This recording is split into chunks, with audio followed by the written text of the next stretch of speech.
Good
evening.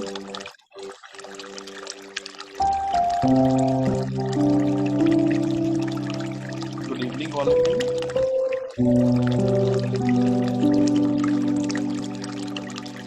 We have Srinivas Akela comes line with another 3 minutes.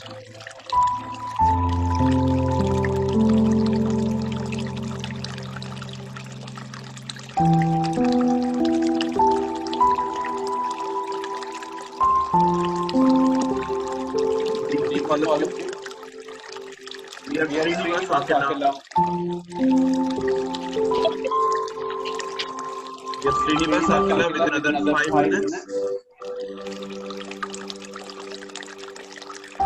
Hello? Madam Roja,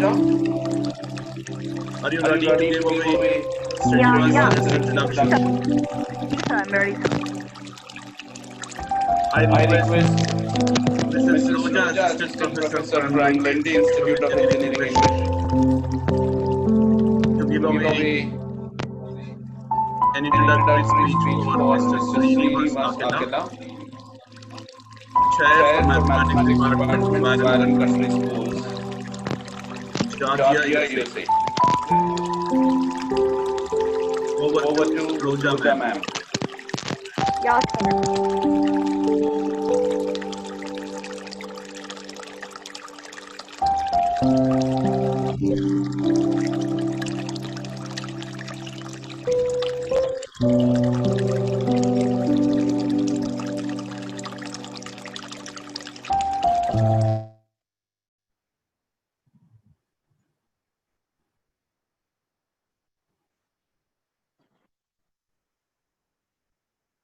Yes, Madam Roja. Are you online? Yes. Yeah. Yeah, sir. I'm. Come on, speak out, Madam Roja. Introducing today's keynote speaker, Srinivas Akela, Mr. Srinivas Akela. He is a mathematics department chair and a teacher at Warren Country School in Georgia, USA. He has many awards in his career. One among them is Teacher of the District and was recognized by the state governor and state superintendent. He was instrumental in mathematics curriculum design at the district level. And I believe, Harisa, today it's really an awesome day to all of us because definitely it is a north-south condition for a math teacher as well as to an English teacher. And in the history of an English curriculum, we are even inviting a mathematics teacher to deliver a talk on Indian classroom versus the US classroom. It's really a proudful moment. And during the time of trail run, even many mathematics teachers have been asking us, to all the mathematics teacher as well as to the young learners and the quick learners of English fraternity. So today, Mr. Srinivas Akela is going to deliver a few glimpses of Indian classroom versus US classroom. This is Roja signing off. Over to you, sir. Thank you, Madam Roja. Srinivas Akela is on board. Good evening, Vasu. Hey, good evening. Can everyone hear me clearly? Yes, you are even visible. There's beach behind of you. Absolutely. Thanks So for a wonderful picture. How are you, sir? I'm doing great, Dr. Hari, and In fact, good morning. thank you. Good morning and good evening to the rest of you, and good afternoon to some of you. It's my honor and pleasure to be a part of this distinguished faculty members all around the world, and thank you for inviting me. And you might be surprised, what am I doing here as a math teacher? What am I doing between English teachers up here? But to be very honest, I'm just here to share my perspective. I'm here to share what I learned. I'm here to share something that I do on a regular basis in my classrooms. And that's the whole purpose. Then the other thing I wanted to be clear is I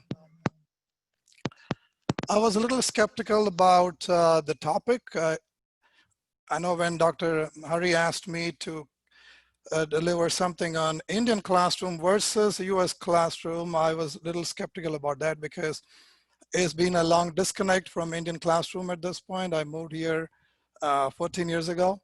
So I'm pretty sure things have changed. There's a lot of new excitement or new things that have come in the classroom teaching in India.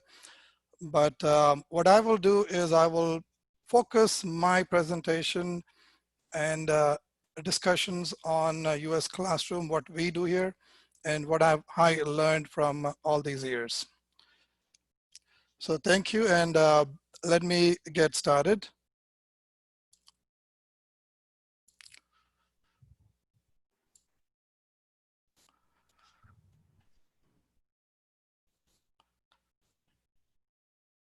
Okay, so like I said, I'm going to present and share what I feel about a US classroom. I did work in India for about 11 years as a teacher. And then I moved on to United States and been here for almost 14 years now. So a little glimpse of what a US classroom looks like, what US education is, and how are we adapting to this pandemic.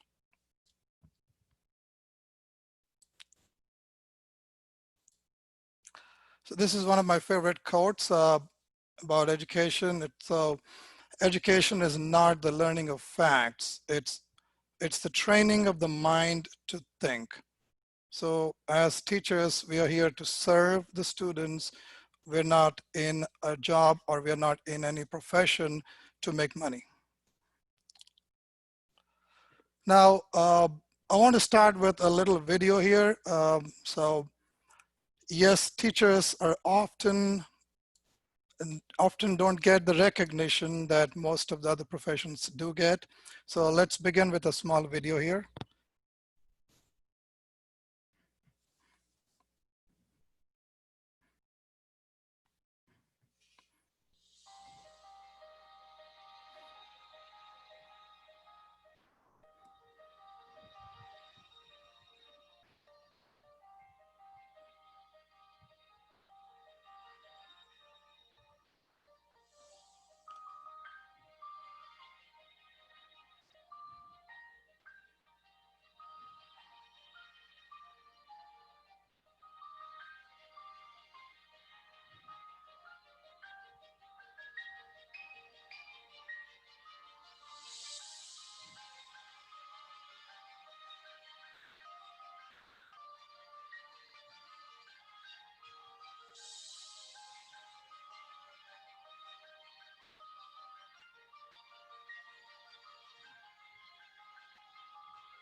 So yes, we don't get all the recognition that we are supposed to get, but I would like to take this opportunity to uh, just say that yes, we are the warriors. We are not the frontline workers in this pandemic, but we are the ones who are still working behind the scenes. Just think about this. If you look at an IT professional and all of a sudden everything shut down and then people were asked to work from home. So I believe the IT professionals were the most prepared for this. They could work from home. How about the teachers? Were the teachers really ready for this? But in spite of all the hurdles, I think we rose, we found our way, we found a path, we tried everything we could to reach out to our students, but still continue the learning process and still continue to stay in touch with our teachers. And so from me and from all the teaching fraternity, I think we all deserve a round of applause. So thank you, teachers, from the bottom of my heart.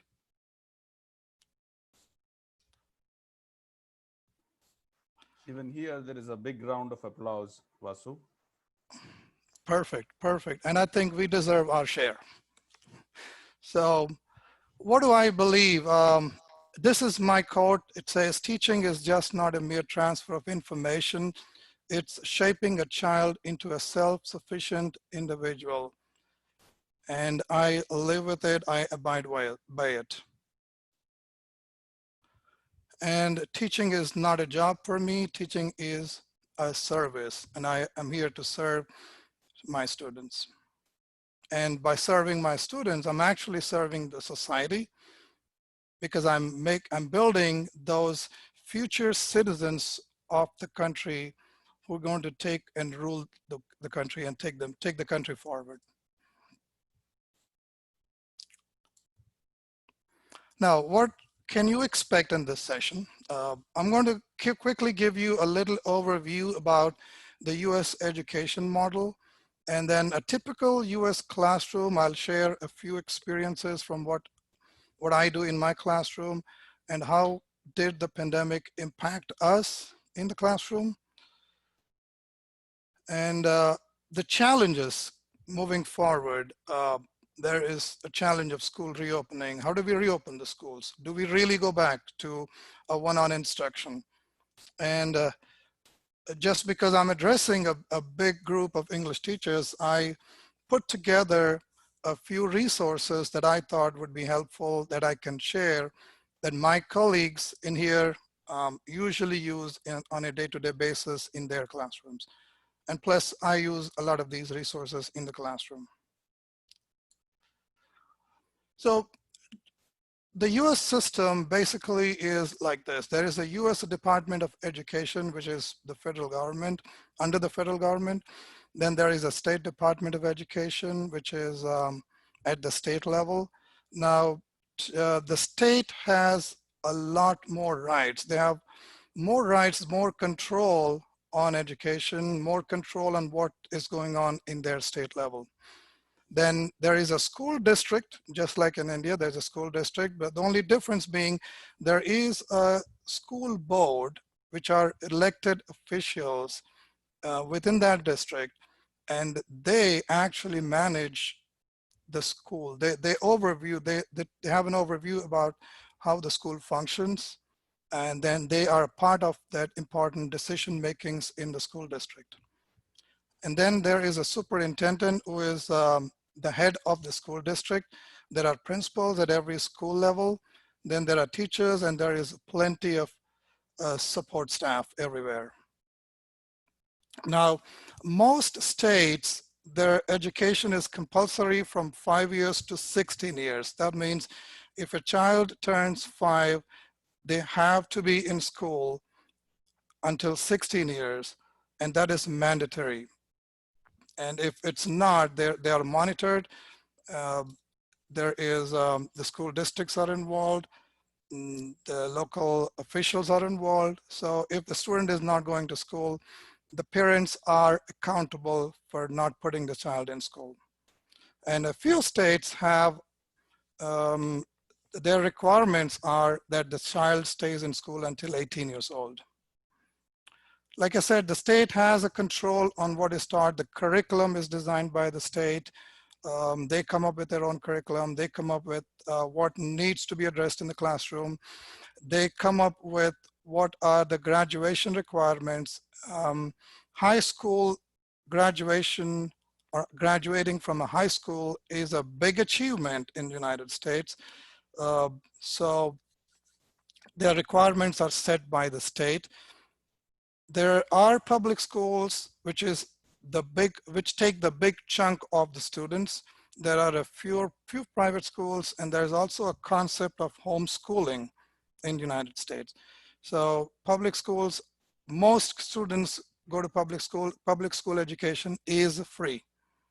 The schools are funded by the federal government. The funds come from the federal government. The funds come in from the state, and also the local districts where the tax money is sent, a part of the tax money is sent to the public schools. So yes, there is a lot of funding that comes into the public schools. The private schools, it's completely run by private individuals. And so all the money needs to be, it comes from the parents who pay to the school.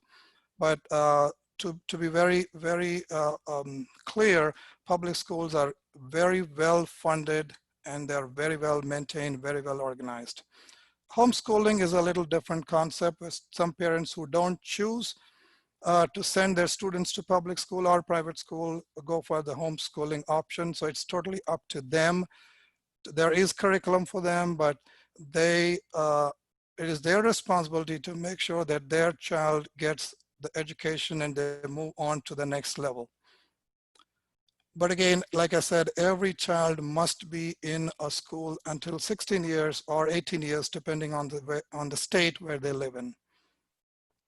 The public schools are zoned based on where they live. So for example, if you live in a certain area, then there is a middle school, there's an elementary school, there's a high school, and all the students go to that specific school. You cannot just go to any other school if you're not zoned or you're not in that area. The public school education is free. Their transportation, they provide excellent transportation to all students. It's up to the parents if they decide not to take that opportunity for transportation, but it is available to all students. And a lot of schools provide free lunch depending on the financial status of the parent. There is free food or free lunch, free breakfast provided in the schools.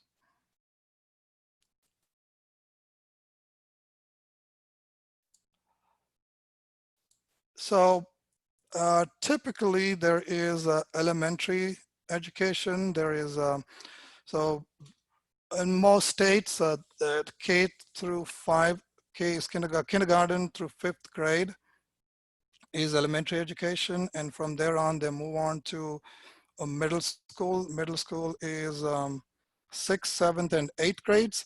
Then after 5th, 6th, 7th, and 8th middle school, they move on into high school. 9 through 12 is called high school education, after which they get a high school diploma. Some states or districts have a little flexibility in how they want to conduct their high school. So some schools do offer 9th grade as a junior high, and then they call senior high for 10th, 11th, and 12th grades.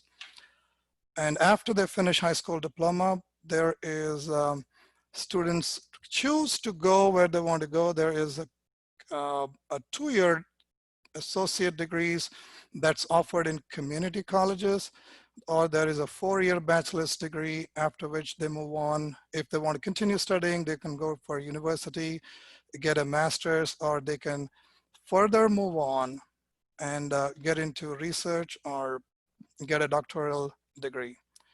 So in addition to this, there is also technical schools, which students can go after 12th grade. But basically, 12th grade is a minimum requirement for every child to get. So they have to be in school from K through 12. So this is how the school model is typically in every state in the United States. A US classroom, you will find this a little different. So I'm not going to spend too much time on this. I'll just give you a very quick overview of how a classroom setup looks like.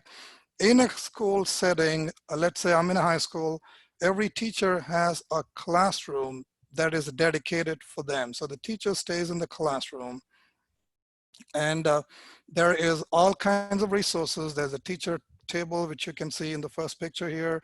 There is desks provided for the students. There is smart boards, there are active boards, there's computers, there is access to laptops, depending on how what the school can afford. And but typically you will notice that the school, the classroom is totally controlled by the teacher. So the teacher is in control of the classroom. Now, how the teacher sets up the classroom is up to them. There is nobody telling them or dictating them what to do in the classroom. So the teacher is the king in the classroom. So I usually reorganize my classroom. I put them in the different small groups as needed, or I just give them, align them in rows and columns, or sometimes I do little small groups of 2 people or 3 people or 5 people, depending on what I'm doing. So typically, what do I do in a classroom? My classroom, every class period is 90 minutes for me. So I start off with a little introduction. Then I do not lecture for a long time. The lecture is only for 15 to 20 minutes to explain the concepts, after which the students work independently on these concepts. Now, I can put them in little groups. As you know, peer teaching is big with me. So I believe in that a lot. So I give every opportunity for my students to work together in a group, because if they teach each other, one, they're learning. And number 2, that the students learn better from other students. So, and there is resources in the classroom. So I have a computer access. So if a student needs help, they need more information, or they think whatever was explained to them was not clear, so they will get my permission. They pick up a laptop, I'll give them a source or a resource where they can go and look it up. So they have a variety of opportunities within the classroom for them to explore and learn the concept before I start assessing them. Now, assessment is not like a test on a daily basis, but definitely I want to know how much they have learned before they leave my room. So I do assess them in different ways and make sure that the student is learning before they leave my room. Dr. Hari, I saw a message says not audible. Is this my issue? No, it's not. It's not from your side. Maybe Okay. bandwidth and other stuff. And Okay. it is fine. It is fine for us. I'm doing good. Okay, perfect. Yeah.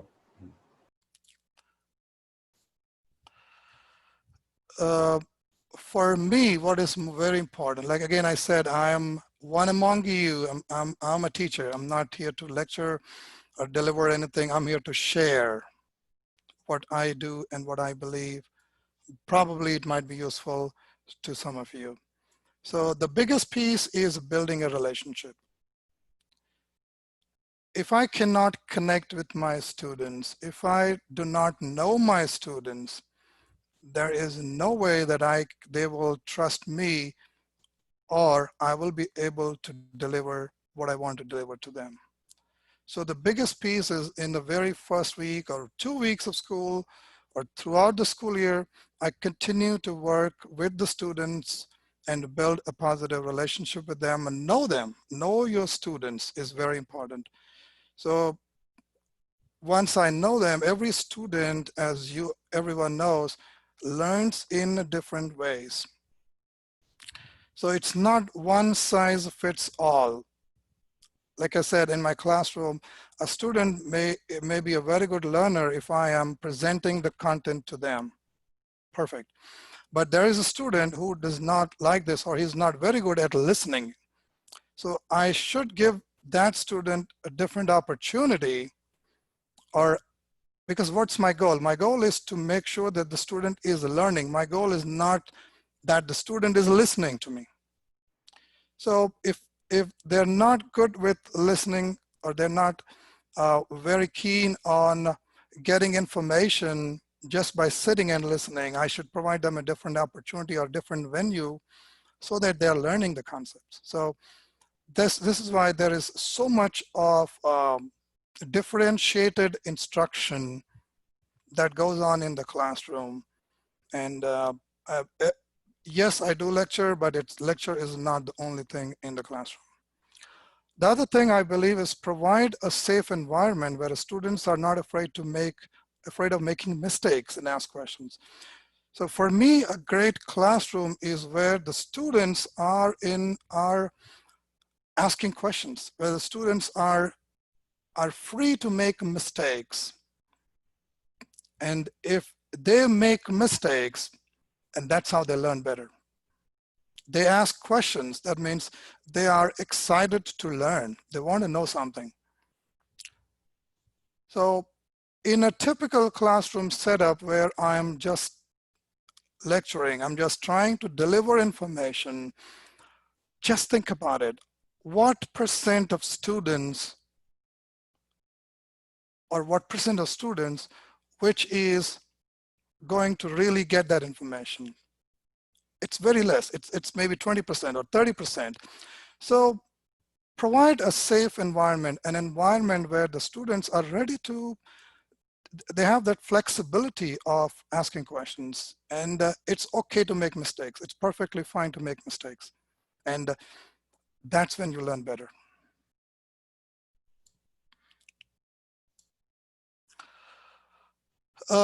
I thought I'll share this. This is this is very motivating, very inspiring.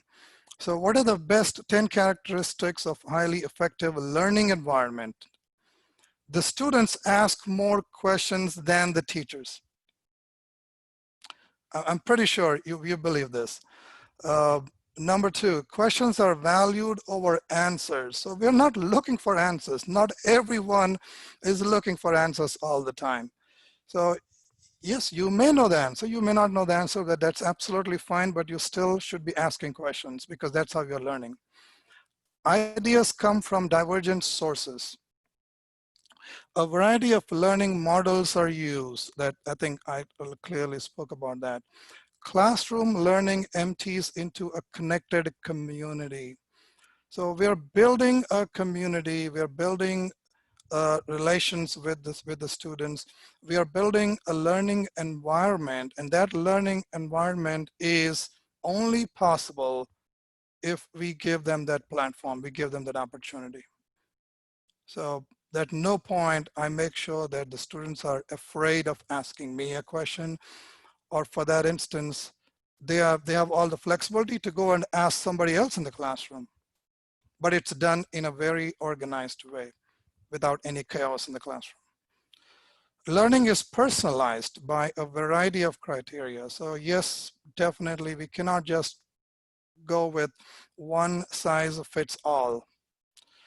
And just to elaborate on that, remember when we were growing up, we did not have this technology or anything. Our only resource was teacher or books. But we have to keep in mind that the students in this generation are growing up with the technology surrounded by them, and we cannot take it away. It'll be very difficult to fight it out if you say that you cannot use technology in my classroom. So how do we best use technology, and how do we maximize and maximize their learning with technology? The assessment is persistent, authentic, transparent, and never punitive. I'm pretty sure you understand all those words. I don't have to break it down for you, but yes, assessment is not for this teacher to see, I got you.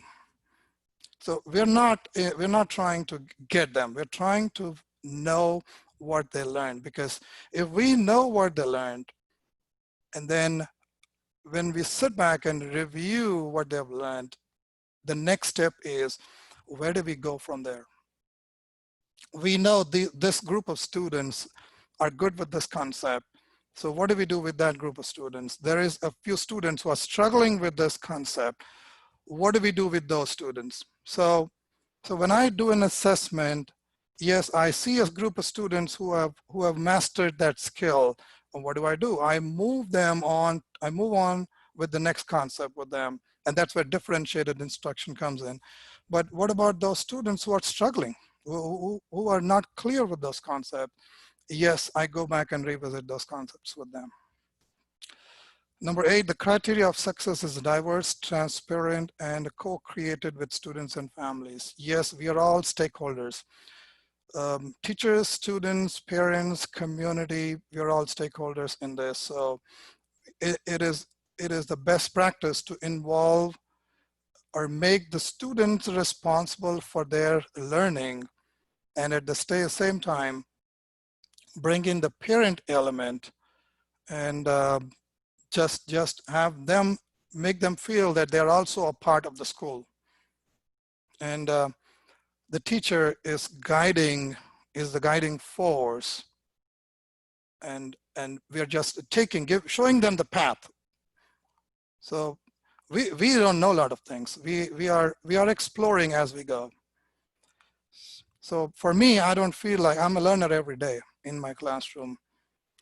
Learning habits are constantly modeled. So the students learn from the teachers, because they are the adults that they spend most of the time during the day in the school or in the classroom. So they learn from us.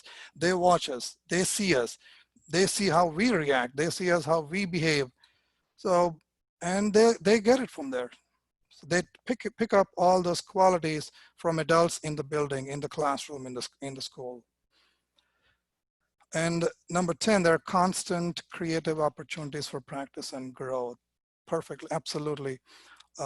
Give them the opportunity, give them the opportunity to explore themselves, get their creative side out. So I thought that was a very good description of how a learning environment should be. And yes, I try every day to practice and make my classroom environment where a student can do their best and go a little beyond. Now, coming to the pandemic, what happened and how did we handle? One thing is, was United States prepared? Was the education system in US prepared to handle this pandemic? I would say yes to some extent, but I would say no. The reason is, one fine Friday in March, mid of March, we were called, and there was a big meeting with a school district, and they said, we have to shut down schools from Monday. The students are not coming to school. It's all shut down. So just imagine, on a Friday, we were told that the schools will be closed and the students will not be returning from Monday onwards. Now, in our school system, we have a semester system. So the semester starts in January and it ends in May. So we were halfway to deliver our curriculum. So half of the curriculum was not covered. So yes, there was panic, but what do we do from there? So how we handled it is, yes, I know people might think that US is better equipped. Yes, it is, but there are so many challenges here that at the ground level that a lot of people do not know. There is technology in the classroom, but how about technology at homes? Do all the students have technology? Do all the students have internet access? The answer is no. I work in a rural school system, and I can definitely say for 20 to 30% of the students do not have a computer or internet access at home. Yes, they do have a little cell phone, but there is they're not prepared for this. So what did we do? Step one, we had 3 days to make work packets for them. So we made packets for 2 weeks. We made assignments for 2 weeks. We printed those assignments. And the next week on a Wednesday, we had a drive-in where students and parents would come in, pick up the packets, and then they would work on those packets for 2 weeks. Now, just by assigning packets, do you think, or do we think the students will do it? Or do you think they will be able to do it on their own? Maybe not. So I'll just give a little brief information about what I did. So what are the different sources I used? Google is very big for us because all our classrooms are Google classrooms. So we use Google a lot. And I assigned them the packets. Now Zoom is there, but I cannot do Zoom sessions, live Zoom sessions, because I know all of my students will not be able to access our computer or will be able to get in touch with me. So there is something called Google Classroom, which I'm pretty sure a lot of you are familiar with. So I used Google Classroom, and all my students are connected with me on Google Classroom. And it can easily open up on your cell phone, so they can open up and they can see what I'm posting on the Google Classroom. And apart from that, I also used YouTube live streaming to deliver my lectures. So when I get to that Google section, I'm going to go a little deep into how I used YouTube for live streaming. So yes, we designed packets, we gave it to them, we did our sessions, we called each and every student. I called personally every student to see how they were doing every week and if they had any concerns. So were we prepared? Maybe not. But how did we react? We had to step out of our comfort zone and say, no, I think we need to handle this. Now, school reopenings. Yes, there is a lot of talk about what do we do? How do we open schools? Yes, if there is a face-to-face school is possible, we'll go with it. If not, if it needs to be completely virtual, we are getting ready for virtual school. There is also a discussion about blended models. And what that is bringing in students, a few students at a time to the school and teach and let them go back home. And then there's another group of students who will be coming in on a different day. So there are so many discussions going on, and yet we don't know what's going to happen. So we are still waiting to see how things will turn out in July. Our school starts in August, so we're still waiting to see how things will look by end of July or somewhere in the mid of July to see, and then we can go with a plan. Yes. Resources. One of the biggest resource is Google, and Google is our friend. Google can do wonders. Like I said, our school is a Google school, which means we all have Google access. We all have emails that are linked to Google. We have Google, all teachers use Google Classroom. So we have Google Sites set up. We have Google Documents that we use. Every teacher uses them. Google Forms are used. So let's see some of those. I believe Dr. Ahluwalia was talking about Google Sites, so I will not go deep into Google Sites, but I will definitely share a little snippets of what I would do in my classroom.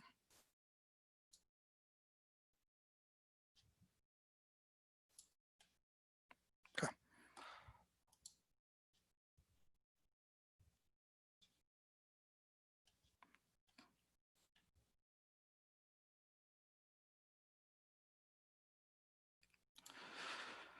Right, so Yes, I do have a Google page. And what do? I post all my resources on Google page. It is updated all the time. It's posted. There is, this is how my Google page looks like.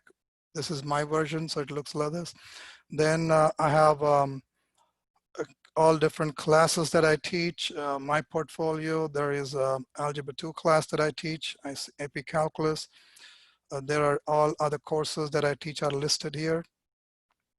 And now there is a Google survey that I give to every child. The Google survey is to get input from the student on what they feel. So typically I give a survey at the end of every semester. That is to get a feedback to see how I did for that semester. And then that feedback will be very useful for me. That will be very useful for me to plan my classes for the next semester, okay? So this is Google Classroom. Now, what else I do in a Google site? I also have links to my calendar. So let me share my calendar here.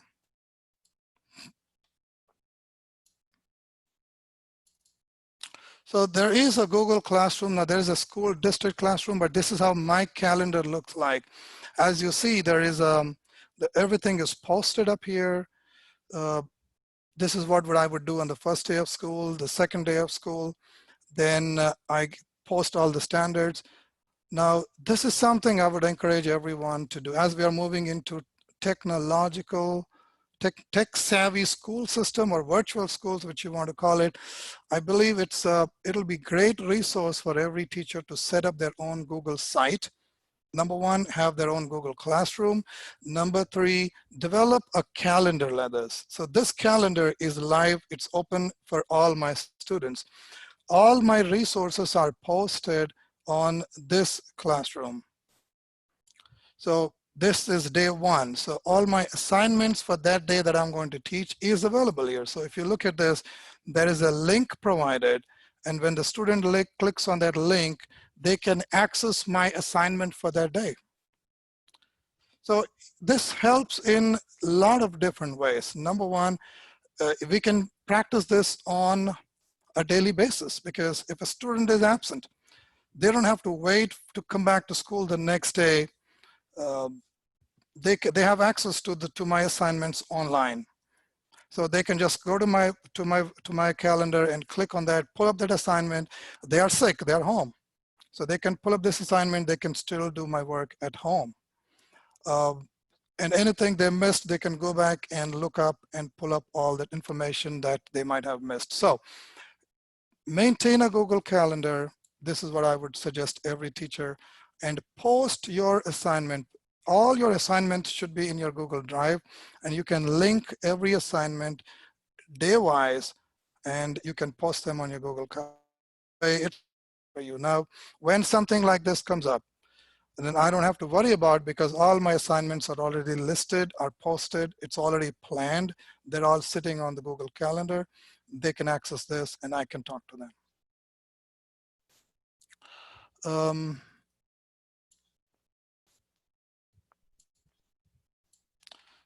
Back to presentation. So there is a YouTube live streaming. Now, how would I use YouTube live streaming? Now, I'm sure everyone is aware of YouTube Live. So everyone can you can create your own YouTube channel. And the only thing is you have to make sure that you have set up your YouTube studio. YouTube studio looks like this. 1 second. So you set up a YouTube studio, and once you set up a YouTube studio, you'll be able to do live videos, or you can make videos and you can post it. So you can do a live video and you can connect. Now, one good thing would be that you have create a WhatsApp group with students, and have every student on the WhatsApp group, have your WhatsApp group in front of you while you are delivering your lecture live on YouTube. So the students can still communicate with you. This is not the only way, but this is one possible way that we can reach out during this pandemic. So that's one thing you can do. You can use YouTube live streaming. Then there is Google Hangouts that we can use. Then there is Google Documents that can be used. Google Documents is very useful for English teachers because they can grade their essays or the assignments that the students submit. There's Google Forms that can be used for testing, quizzing, and all that. There is something called Google Jamboard. Now I'll just show you what Google Jamboard looks like. From my English teacher, she said this is a very useful tool for her, as this is pretty much like a whiteboard where you can give access to your students. So it looks like this. It's a Jamboard. It's a whiteboard. The teacher can write on it. It's live. Everyone who's been shared can access this. So you can write on this, and the students that can write on this at the same time, they can ask questions. So it's almost like a very interactive live whiteboard that can be used by teachers and by students. So that's another feature that you can see in that's available, that is for free in Google.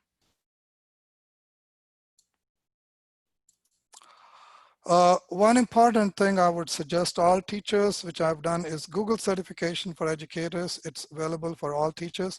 So please see at some point you can go and get yourself certified in Google Classroom. So by getting a Google certification, you will understand how best to use Google, because Google is not about just Google Sites or Google Classroom. There's a lot more apps, a lot more features that Google offers for educators. So please try to do that Google certification course. It's self-paced. You can just do it at your leisure, and so that you will have better understanding of how to use Google. I'm sorry, let me keep a track of my time.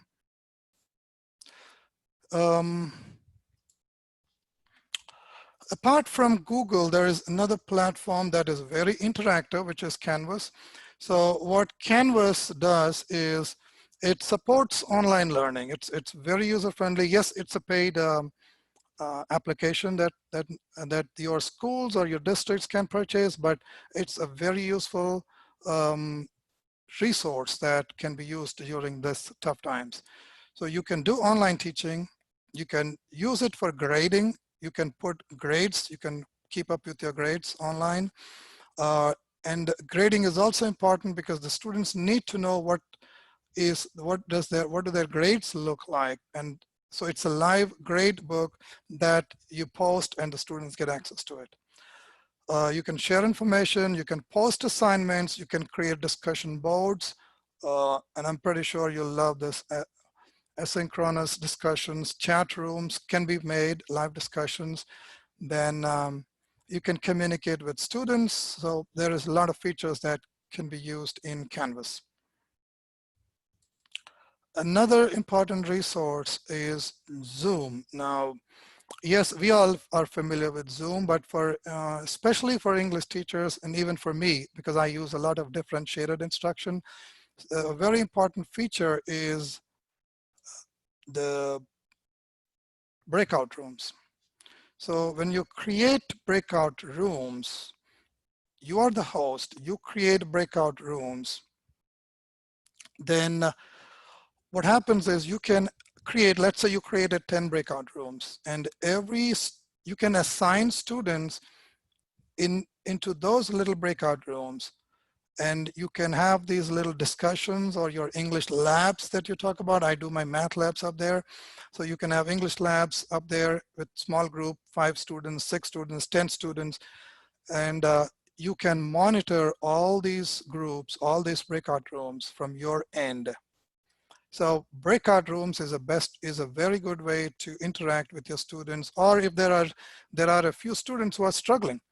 let's say 5 students, you can have them in your breakout room and just let other students work on their breakout rooms. You go to this little group and address their concerns. So it's a great way that you can use Zoom breakout rooms other than what you've been doing with Zoom. Another very interactive platform up there is called the Jigsaw. Jigsaw is a very interactive platform. Again, all the features that Zoom can give you, Google can give you, it's available on Jigsaw. So I would definitely let you explore that. The student can teach you teaching live. That's a very important, very exclusive feature for Jigsaw. So you're teaching, your window will be somewhere in the corner, but the students can see the whiteboard. So very useful resource is Jigsaw. And I'm pretty sure the schools and the districts have to step up and start putting money investment in, or invest some money into online platforms at this point. Other resources that I gathered for English teachers, which some of them I also use for math. I'll let you have this, or you can use this presentation at some point. IXL.com has tons of resources for English and math. Khan Academy is a great resource for English teachers, and because it's all, every video is up there. Then ESOL, English as Second Language Learners, esolcourses.com is a very important, very useful resource for English teachers. Newsella.com is again an important resource. Now, there are plenty of articles where you want to assign something for teachers to, for students to read. I'm sorry, you want them to read a specific article. And Newsella also helps you with the Lexile. I'm pretty sure Lexile is a big piece for English teachers. So based on the Lexile, you can assign the students, or you can tell them, you read this article, and then you can slowly move them up to the next Lexile. And Nearpod is another important resource for English teachers. Powtoons is an important resource where you can create graphics. Pictocharts, I'm pretty sure a lot of English teachers use that. So these are great websites. Quizlet lets you use all that. Kahoot is a very interactive resource where we need some excitement. We need some challenges. So instead of just making the students sit in a classroom, get them excited. Hey, play a Kahoot with them. Put all the questions you want to quiz them. This is another way to quiz them. Or I would say, test your students. So vocabulary.com is a great resource. I'm sure you might be aware of that. And this last one is called Turnitin, is a great resource for checking for plagiarism. I know there is a big discussion about how do we prevent, how do we check? There are tools online for plagiarism. So I know students would just copy, paste something from online and say, this is my work. So Turnitin.com is a very useful resource where you can check for plagiarism. So I think that's it from my end. I'm sorry if I went a little over, but I would, I'm now, Dr. Hari, I'm available for any questions you may have. And Fantastic. We can fantastic, go from there. Vasu. Fantastic, Vasu. We have a wonderful structured presentation from you. Thank you. Thank you. This is what from not alone me, from all the participants, if you can see the chat window. Thank you so much.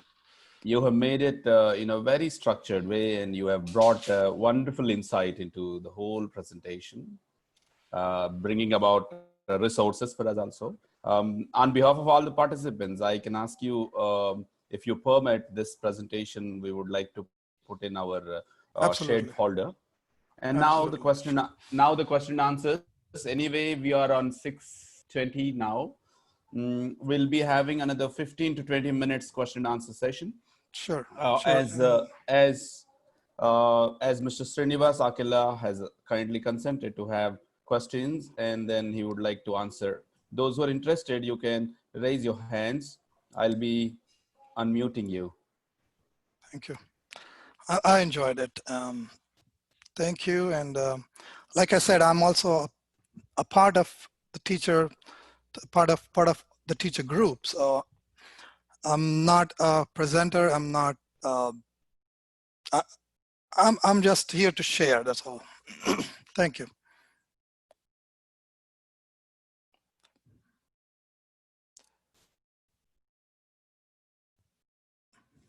There are many hands raised. I'll be trying to I'll be trying to unmute. Kiran Kumar sir, are you there? Kindly unmute yourself, sir. Hari sir, good evening, sir. Yeah. Fine, Good sir. evening, Kiran Kumar, Srinivas, sir. Oh, good evening. Thank you. Good evening. Sir, it was a wonderful session from you, sir. Thank you. Thank you. And we have learned a lot from you, actually. I have a small query, sir. You have told something about Google certifications. Correct. May we know how to register for that? Sure. Let me pull up the web link so that I can show you how we can do this. So, okay. 1 second.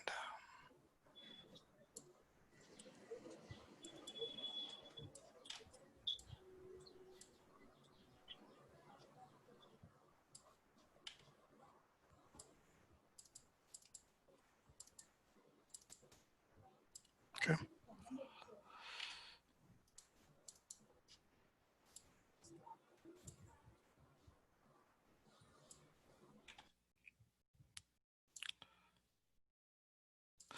Right. So if you can see my screen, there is just go. You can Google, just Google for education. Go to Teacher Center, and all you have to do is there is 2 levels. There's educator level 1, educator level 2. So just go enroll, register yourself with your Gmail account, and start working. When you click on Google level 1, you see it'll give you the training, it'll give you the practice, and after you finish all the lessons or the chapters in Google certification level 1, you can also, at the end of every chapter, there is a little practice for you to see how much you really learn. And then at the end, when you feel comfortable that you're ready, all you have to do is go and find a date and time that you want to take the certification exam. And then you pay, there is a fee for it. Just in US, it's $10. So you pay the fee, you take the test, and once you pass the test, they will send you the Google certificate. And if you finish level 1, you can go to level 2, you can become a trainer. So once you feel like you are very comfortable, you can become a trainer, and you can train your school system or other teachers. And that'll be a wonderful way to share what you learned. I hope I answered your question.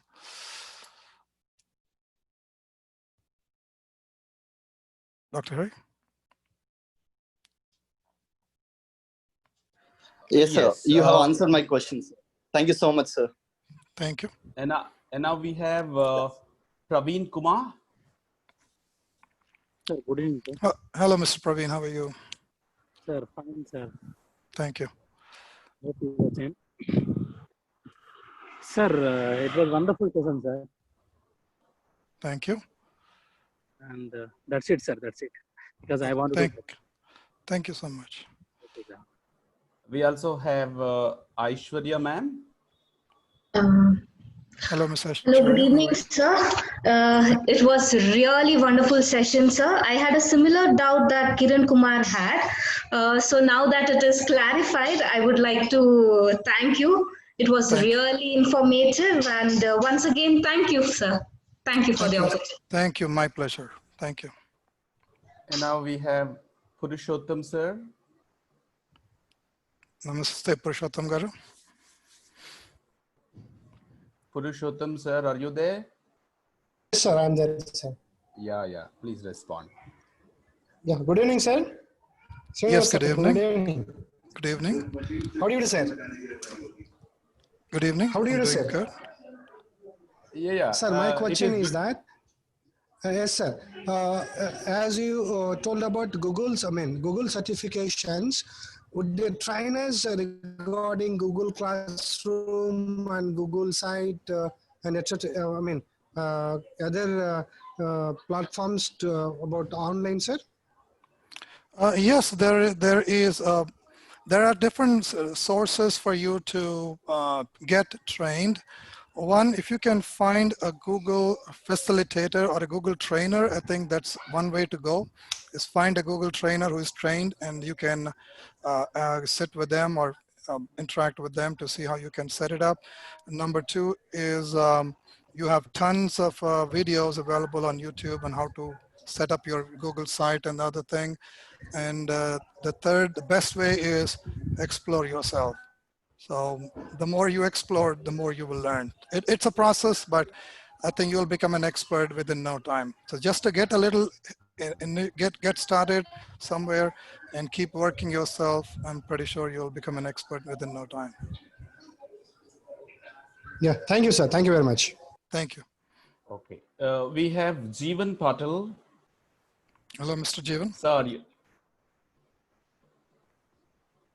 are you there, sir? Hello, can I audible? Yeah, hello, Mr. You're Jeevan. audible, sir. Please go ahead. Okay, thank you, sir. Thank you for such kind of a wonderful session. Thank I just wondering about something because nowadays I'm just working with students which are from rural India, Correct. and they don't have a kind of facility that they can spend more time on net, or they can't afford or kind of say net connectivity and kind of stuff. That is So true.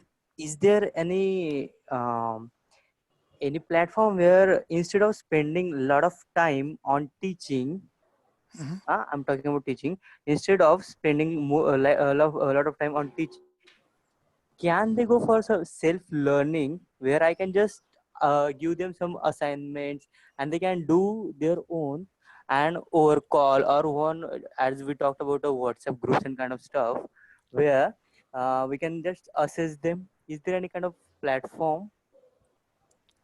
Yes, one way is YouTube is a very good resource, but again, I would direct you to Khan Academy is a very good resource where it is, there's tons of video lessons in math, in English, in science. I think they pretty much cover a variety of content areas. So Khan Academy is your to-go where you can download, if they have a cell phone, at least a cell phone, they can download the Khan Academy app and you can tell them which, you can, as a teacher, you can create a Khan Academy account. It's totally free. And what you can do is you can add students if they have they need an email, of course. So you can add students, create a classroom, just like we do a Google Classroom. You can create a classroom with all your students, and then you can pick and choose the lessons that you want your students to watch. So that way they are watching what you have assigned them. So that's one way that you can send them the resources and they can watch the lessons that is on Khan Academy. As far as testing goes, it is challenging. We have other resources, but for students who do not have access to that much of technology, it really gets challenging. So I don't know if someone has an answer for that, but even we are struggling with how do we test students. So I'm open for any suggestions if someone has anything that can be used. I'm looking at the chat box too. Hello, thank you, sir. Oh, you're welcome. Thank you. And now we have Ishita Singman. Hi, thank you, sir. Thank you for the interactive session. Hello, Ms. Ishita. Mm-hmm. Sir, I would also like to know how do we use whiteboard in different, like Zoom, we have Zoom and there are other platforms. So how to use whiteboard because we cannot write properly on that. That is a good point. What I usually do is I have a nice touch screen computer in my room, so I use freehand writing. I can do that, and or you can use a stylus, like say, now this is what it is. So you can see the whiteboard now. So I would,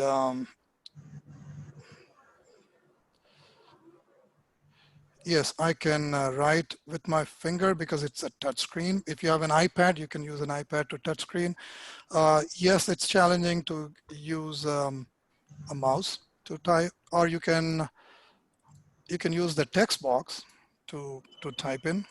This is another thing you can do. But yeah, you can type in using the text tool. There is drawing, you can, of course, for math, we have all shapes that we can use. But yes, if you have a touch screen, it's better. iPad is better. You can write on it freehand or use a stylus. That would be better off, but writing with a mouse gets challenging. I agree with that. But like I said, we are all new to this. We are all trying to find our way into something that we haven't done before. It's not an easy work from home for teachers. So can you tell me how have you used the text there? How is it? Okay, when you on the tool in the Zoom, when you share your whiteboard, there is a, and when you click on annotate, so in annotate, you have a little you have a little toolbar that opens up, and you have text tool, you have draw tool, you have spotlights, erasers, format, and all that. So you can see it when you click on annotate. When you click on annotate, all these features will be available for you. Does that help? All right. Thank you. And so a lot of people besides me are curious to know, how do you have that beautiful background? Is it chroma or are you sitting outside? Because okay, like like I said, one thing I believe is you have, I don't want a boring background behind me, because I want my students to enjoy, to be relaxed. So yes, this is, I didn't create anything. This background is available in Zoom, but you can also change your backgrounds in Zoom, where you have this video feature in your Zoom. You can click on that arrow, upward arrow next to the Zoom video, and it'll open up choose virtual background. So you can change the background depending on what you want. So I say I just changed my visual background. If I'm teaching a math lesson, I'm just fantastic. So then, or if I want a relaxed classroom, I would just change it. So yes, you can use that so that you have a more ease environment. Vasu, you proved it really virtual. Thank you. Okay. Thank you, sir. And now we have Susaini, ma'am, Dr. Susaini. Hello, Mrs. Susaini, how are you?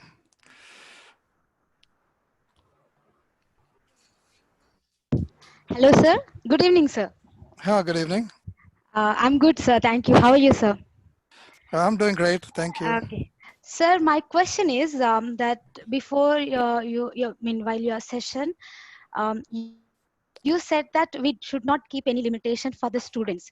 As in, if you see that Google Jamboard, I think that Google board, you said even the students can share, and even a teacher can write, everybody can write on that. For example, in a class of 20 students, we cannot expect all the 20 to be disciplined. We will have at least 2 or 3 naughty students. That's true. That's true. How do you handle such kind of situations? Like, how do you handle them? I just wanted to know, because since we cannot monitor them while we are in this online session, not to disturb other students. So how to come across that? There's no quick answer. There's no one answer to this. It depends on a lot of factors. One is, what is your relationship with the student? That's why building relationships is very important. So that comes first. Number two is, yes, with technology, you have the control. Okay. So you can use technology to your best fit. Like, you see somebody is not constantly bothering you. Yes, you can deny access to them. That's definitely very much possible. But I wouldn't go that route. I would spend more time on working with that child to make them responsible enough so that we want them to use it. We don't want them to misuse it, but denying access is not the only answer. Yes, sir. That's what I would say. Thank you. Okay, okay. Thank you so Now much. the Sir. next question is by Mohammed Majamal Haig. Sir, are you there? Good evening. How are you?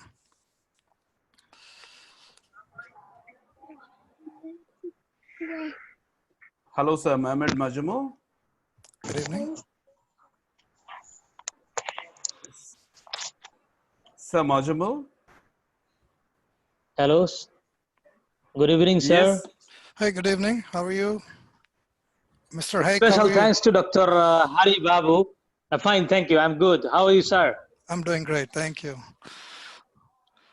Special thanks to Dr. Hari Babu for inviting such an expert like you to this session. I'm sure everybody has learned a lot from you today. This is really enjoying, and we will feel like enjoying more from you in future, inshallah. So I am from Saudi Arabia. Actually, I am from Bangladesh.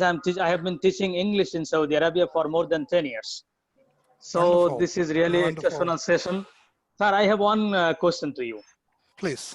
We have been conducting class online also for more than 5 years. But you know, English is a skill-based subject. Everybody knows it. So many experts are here before me. So I have one question: How can we assess writing? For example, true false question or multiple choice we can give easily for assessment. But how can we assess them for writing skill?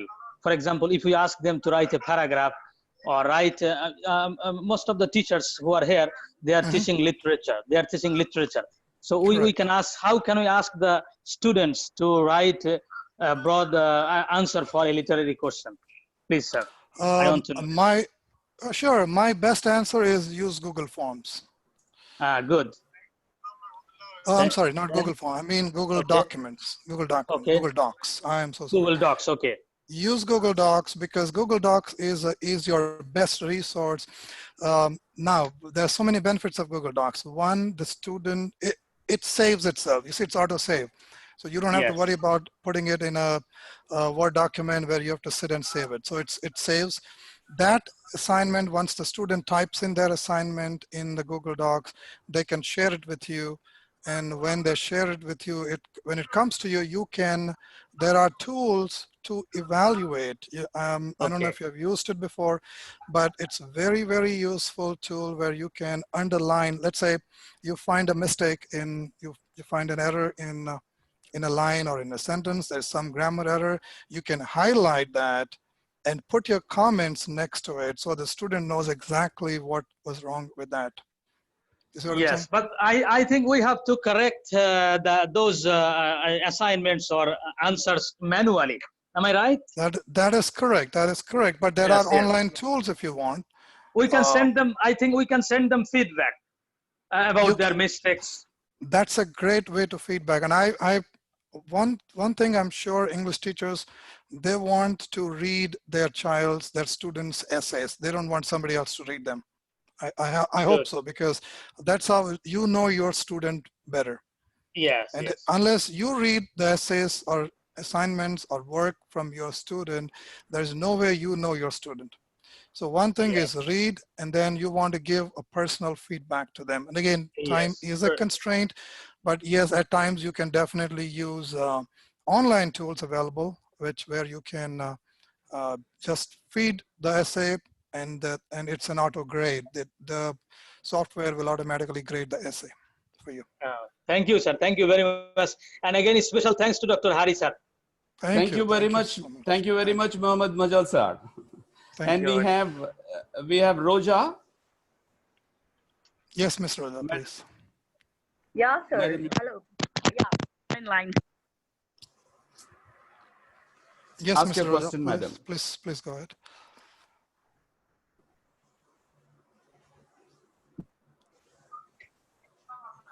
Okay. Are you able to ask, madam? Hello. Okay. And we have Ravindra Babu, sir. Yes, sir. Hello, Mr. Okay, Ravindra, sir, how are you? please. Sir, thank you. I am fine, sir. Sir, I would like to know one thing relating to testing, sir. Please. You said that you are giving Google Forms or Google Docs for getting the students' performance, and based Correct. on that, we give grading to the students.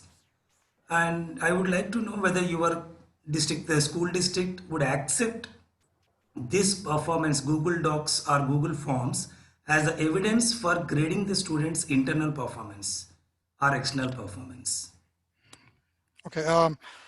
I cannot comment about other countries, but like I can say for myself, or especially in US schools, the teacher is the king. So it is the teacher who has the responsibility to teach, deliver, make sure that the students are learning, assess them, and assign the grades to them. So there is, as long as you're doing this sincerely, there's nobody who's going to come and question you how you tested them or what method you used to test them. There's no binding on somebody from behind telling you what to do. So yeah, here we have assignments or mid-examinations, correct. everything paper evidence. Student has to write in the examination conditions, and we have to evaluate, and those papers have to be kept as evidences for 1 or 2 years. And how can we overcome this, and how can we make it easy? Now, online tools are very easy for assessment, quick assessment that we can do, but Correct. administrative wise, we have certain limitations.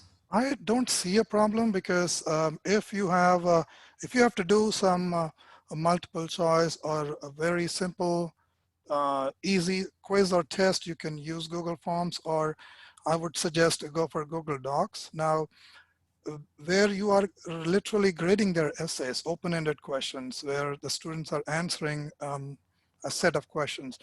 You can also use Google Form for open-ended questions if they are very limited. It'll be easy for you. Or you can mix and match in Google Forms. You can put some multiple choice. They can put some short answer questions, and you can grade them. So, and that grading is available online. So if somebody wants to ask for your method of assessment, or they want some documentation for your assessment, you can simply print and hand it over to them. Okay. So I we think need to think that's, of the educational policy, whether to accept this printing. I don't see a point. I don't see a problem with that because you have graded it and it's available online. Just print it and it'll be your paper copy of your assessment. So Yeah, thank you. Thank you, sir. that's what I think. And maybe I just shared what I feel, but I'm pretty sure there are or teachers who are doing a better job with the technology at this point. We have Vishali, Madam Vishali Gadde, ma'am. Sir. Sir, Madam, please. Sir, is it audible? Yeah, Yes, it's Ms. audible, Vishali, ma'am. please go ahead. Sir, very good morning to Srinivas, sir. Good morning, thank you. Yeah, thank you for enlightening us in regarding to the Indian versus US classroom. Now, my query is, how do you differentiate between psychology of an Indian student and American students? How do you differentiate? I don't see a difference because students are students. Students are students, right? So there is a lot more freedom in terms of US students. There, very clever answer. Very clever answer, Vasu. But see, the social norms, the society in which they grew up, gives them that flexibility of how they act, how they react. So a student in a classroom who might be saying yes sir, yes ma'am, may not be what they are. So and our student who is always bothering a teacher, that may not be his or her intention to bother the teacher all the time. So I believe in relationships. The best we can develop relationship with each and every child, with every student in our classroom, you can get the best out of them. So our goal should not be to grade them. Our goal is not to rank them from 1 to 10. Our goal should be to reach out to them to see what we can do to help them, to move them to the next level from where they are at this point. So that can only be possible for me, it's possible by building relationships. Just think about it. I am a foreigner here. Why do the students have to listen to me? But the moment I ask my students to do something or go beyond and do this, I don't see any issues with that. So building relationships is the best way to reach out to them, whether it's virtual, whether it's one-to-one, even in one-to-one classroom sessions. We have to have a good rapport with the students, and we should know where the fine line is. Okay. Thank you very much. Thank you. We have Sashidhar, sir. Sir, Sashidhar, sir. Yeah, very good morning. That was a Hello, fantastic Mr. session. How are you? And you have set stage for me, rather, I should say, a benchmark for me to reach for tomorrow's session of mine. Really wonderful, really wonderful. Thank you. And the beauty of this session is students are students, as you rightly said. It is the connections that we make. And from where some questions that from English teachers' point of view, though the topic is different for me tomorrow, I would try to address in detail. Okay. AI is coming into picture with regard to autocorrection of English texts. So that's what I'd be discussing as well tomorrow. Thanks so much. Wonderful. Beautiful. I think I'll be there. Sashidhar Garu. I will be there. I'll join the session. I want to hear that. Thank you. Thank you, Sashidhar, sir. You're always on with us, and then you're supporting from the back end. Such a pleasure indeed. Thank you in advance. You have introduced the topic to. It is all ever eager. We'll wait for your lecture, sir, please. Pleasure. Yep, definitely. And we have Shafat Hussain. Sir, are you there? Good evening, sir. Hey, Mr. Hussain, how are you? I'm absolutely good, sir. Thank you so much. So I have a very simple question. Okay.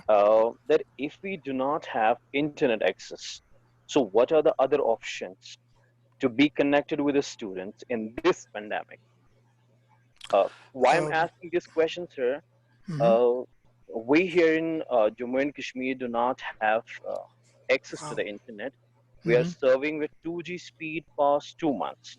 So that's why I thought it's better to ask you, is there any other way that we are going to get a chance to be connected with a student? Wow, that's a tough question.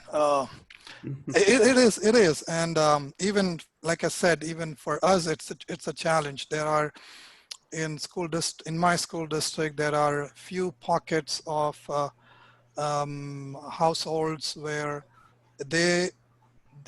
there is no access because there is no internet towers there. They cannot reach there. So what did we do? We personally made material packets for them. We went to them, we delivered those packets to them. And the good part is they have a cell phone, which we can communicate with. And I don't know if you have access to YouTube or if you're able to play YouTube.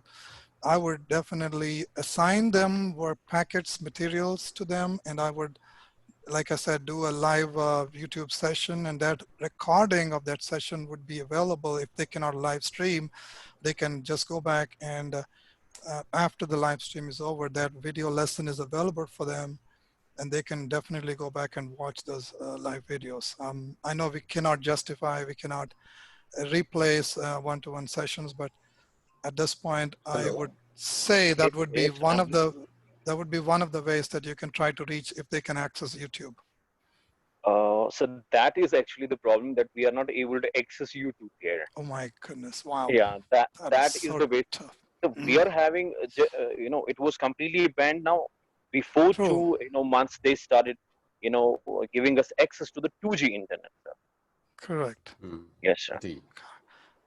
Well, so how are the schools working then? I'm very I want to know what's going on then.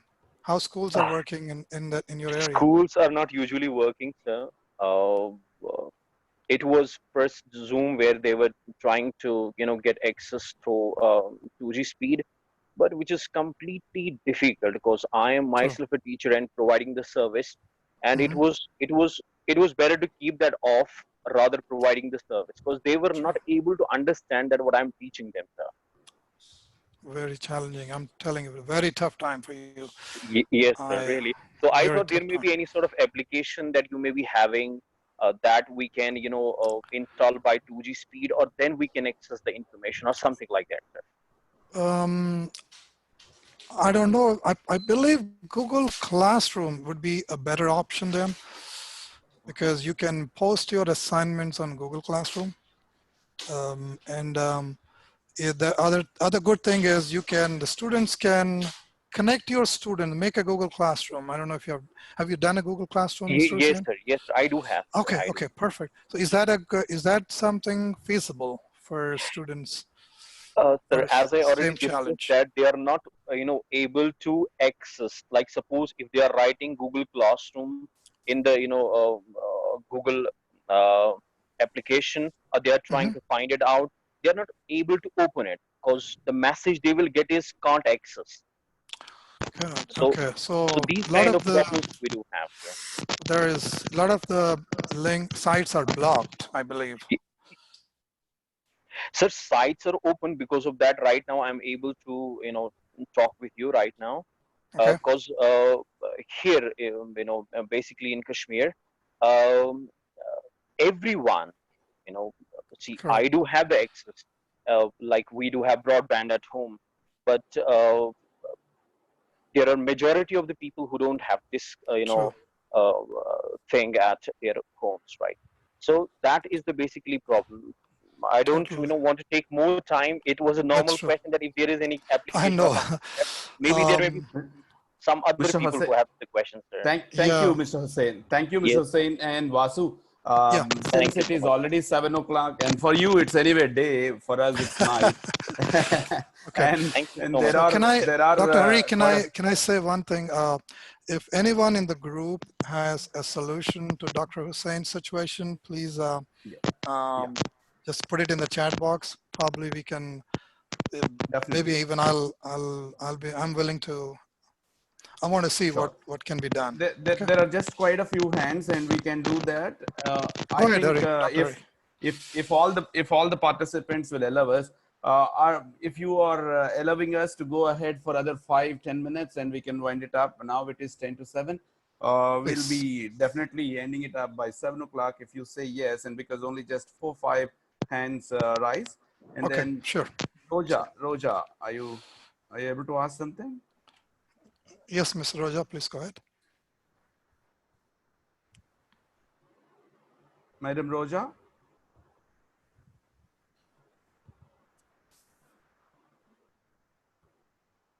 Okay, then. We have Ma'am Kalpana Deshmukh. Okay. Hello, Ms. Kalpana. How are you? Can you hear me, sir? Yes, I can. Please go ahead.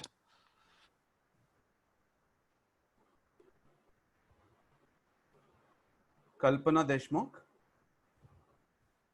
Madam? Hello, Kalpana here. Yes, Yes, madam. Ms. Please. Kalpana, go ahead. Please go ahead. Yes, greetings of the day, whatever time is there. Thank you.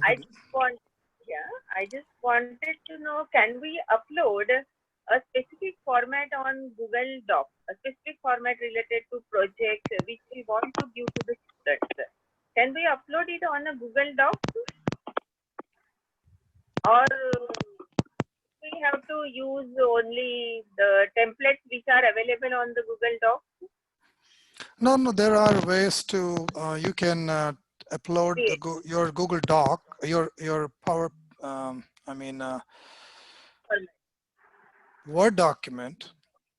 You can upload your Word document into Google Doc, but I think there are a few more steps that you might have to figure out before you can upload it. But yes, there is a form, there is a way to take all your Word document assignments and everything, and you can just transfer them or upload them into Google Docs. Okay. And one more. Is there any use of Apple TV in this teaching learning process, can we have any use of Apple TV over here? A good question. I haven't used Apple TV, but yes, it's a good resource for teaching purposes. I've heard about it, but I'm not completely, I can't completely go into it because I'm not very much familiar with Apple TV.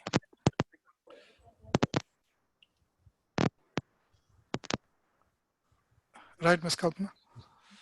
Yeah, we have Okay. Lawrence, sir, Lawrence Raj Anthony.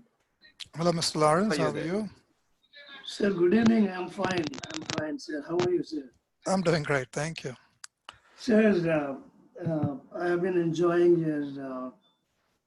your lecture. It's a wonderful experience. I could really, understand certain problems that people do, come in one's life as a teacher. After this lockdown, we have been held up at home and taking online classes. There are two aspects I think that all of us do face as teachers, especially when it comes to online class. Teaching online is one thing, and assessing students is the other challenging thing that we do face. So of course most of us do understand what are the problems that we face during online lectures or online classes, but I would like to know how you are able to handle certain challenges or the concerns or the strategies that you use in overcoming while assessing students online. Good, very good question. Yes, assessment is needed. For me, assessment is in different forms. Assessment is just not giving them a quiz or a multiple choice test or ask them to write something. Assessment is just to know what they learned. So my assessment could be a project. My assessment could be an activity or a little group discussion if I'm putting them in a little chat box, a group box, and then I'm watching them, I'm seeing how they are interacting with each other. That's an assessment for me. My assessment is a little questionnaire that I'm going to ask them face to face. So in a classroom, daily classroom setup, yes, we can do a lot of things, but even here we can assign them projects. Project is a cumulative project on anything, on a topic, on a lesson, or club 2 or 3 lessons together. A cumulative project would be an assessment for them. So that's one way I would definitely do is assess them in different ways, just not a regular traditional paper and pencil technique. So yes, we can do it in different ways. Okay, thank you. Thank you. Thank you.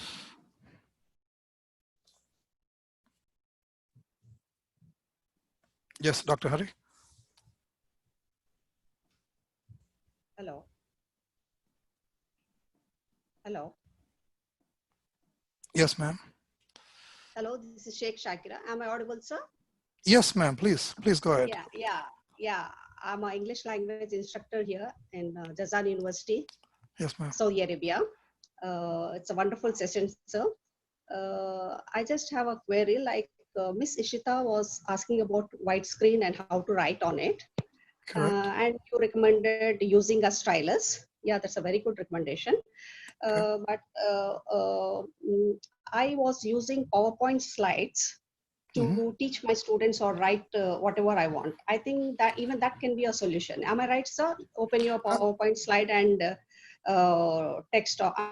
type and use different templates what you have, like to differentiate. Like the other day I was teaching conditionals, 0 conditionals for my students, the difference between 0 conditionals and first conditionals. So I opened a PowerPoint slide and took a template. So I think even that can be a solution. Absolutely. You can always use PowerPoint. For that matter, you can even use a Google Doc. You can use a Word document. So anything that we can share, like you said, yes, it can be used as a tool. Why? Because we are all learning. Sorry to interrupt you. That's So true. why? Because we are all learning, and this is a very new platform for us. And here in Saudi, we were using Blackboard, and this I found it to be very useful. So I thought I would share with you and Oh, share with the other colleagues who are there. Definitely, absolutely. Thank you for sharing, because we all learn from each other. So that's rightly said. Yes, we can use a PowerPoint. We can use any other tool other than just the whiteboard. That feature is in Zoom. So Yes, thank you and I'm so much. also and I'm also with Mr. Shafat Hussain, where he's in a very pathetic situation, and we all should come up with a solution for this That is correct. pathetic situation. And That is regarding correct. the assignment, sir, as you said, it cannot be a traditional, like it's always not a traditional way of testing our students. It can be a kind of activity or anything as you have suggested. So we gave activities like for the students, again, regarding the zero conditionals and first conditional, whatever. Why? Because I'm a grammar teacher. So we asked them to collect some videos related to these, subjects. So they came out with beautiful videos. So even that's a kind of assignment we can give and allot some marks for them. Perfect. Absolutely. Totally agree. Totally agree with you. You can, I'll show you another, I ask students to do PowerPoints. I ask them to make videos. So my students make videos for assessments. They make PowerPoints. There's an online PowerPoint website. If you can register that, it's called the Prezi, and it's online. So they can create a PowerPoint online, save it, and then they can just share it with you. So that's another nice way. This is these PowerPoints are very, very nicely designed. So I think you'll love it when you really look at how these PowerPoints go. So Prezi is another resource for making PowerPoints. That's another way to assess them. Can you come again, sir? I didn't get you. Like how to use this? Prezi is it can be like instead of using your PowerPoints, you can use Prezi, which is online version of it's an online PowerPoint concept.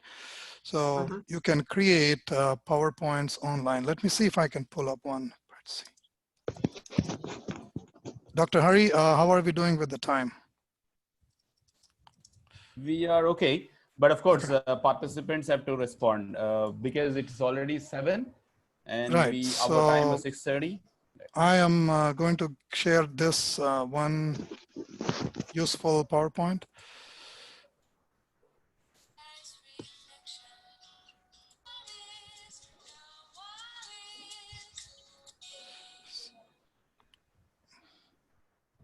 So you can, this is a PowerPoint. It looks so beautiful when students make a PowerPoint like this and they just submit it to you. Yeah, So, it looks that's awesome. it. So Right. maybe we can just check it on it. That's correct. Thank you. Inshallah. Thank you so much. Thank you so much, sir. Thank you. And thank Dr. you, Hari. Babu, sir. Yeah. Kindly, let's reserve the questions. Those are some hands, of course, are there, but of course it is time. Before we wind up, I request Dr. Ishwar to propose a word of thanks.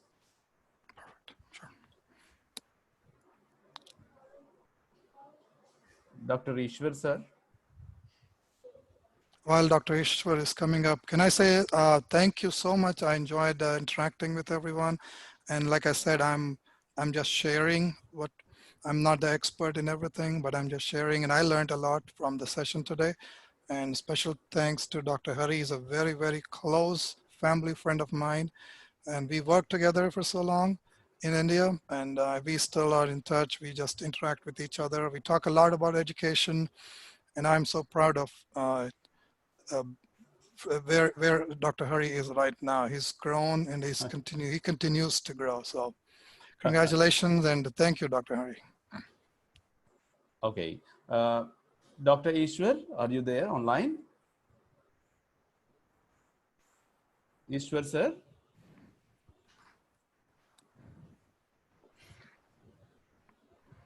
Anybody else would like to propose a word of thanks in the place of Ishwar sir? Otherwise, if you raise hand, I would do. I think Shakira Rahman ma'am, would you like to propose a word of thanks? All right, it's my time to take up a proposed word of thanks to my friend. We both have worked together and bonded together with each other, worked and also lived almost for 10 years in Visakhapatnam in this coastal part of Andhra Pradesh, India. Of course, Srinivas migrated to US in the 2006, I believe. That's correct. Later from there, he has grown up to a very tall height, and now he has come forward to give us a wonderful lecture today. Yours is an enlightening lecture, Srinivas. We had good time. In the chat box, we have seen plenty of messages which have already mentioned that there is an enlightenment regarding all the technical tools that each English teacher has to use. And it is from a maths teacher, and that too from a teacher from US. It is fantastic. And let's wish God bless all of us, and we'll go further. And looking forward for meeting you in some other sessions, Srinivas. And I hope all the participants must have enjoyed thoroughly throughout the session. On the same, we have even an assignment tomorrow. Hope all the participants would definitely do it. Thank you so much. Thank you. Thank you all. Thank you. And before winding up the session, there are a couple of interesting instructions. Vasu, if you are staying back, no problem. If you wanted to sign off, okay, that's up to you. But anyway, there are a couple of interesting instructions or points to inform you. There is tomorrow a digital takeaway session. Thanks for Orai, an AI-based online feedback tool, which is going to give us some 20 licenses for successful participants. They have just sent a note that they would like to give some 20 user licenses for Orai India. That's an app, feedback-based English language learning app, which is going to give us some 20 licenses. For that, they have asked me to conduct a quiz on Kahoot. We are going to conduct a quiz to give those digital takeaways to 20 of all these participants. This is for the information of all the participants. Hope all of you can get ready for tomorrow's session. We'll meet you by morning 9:30, and at 10 o'clock we start the session of our Sashidhar sir. And with this I can sign off, and let's have good night.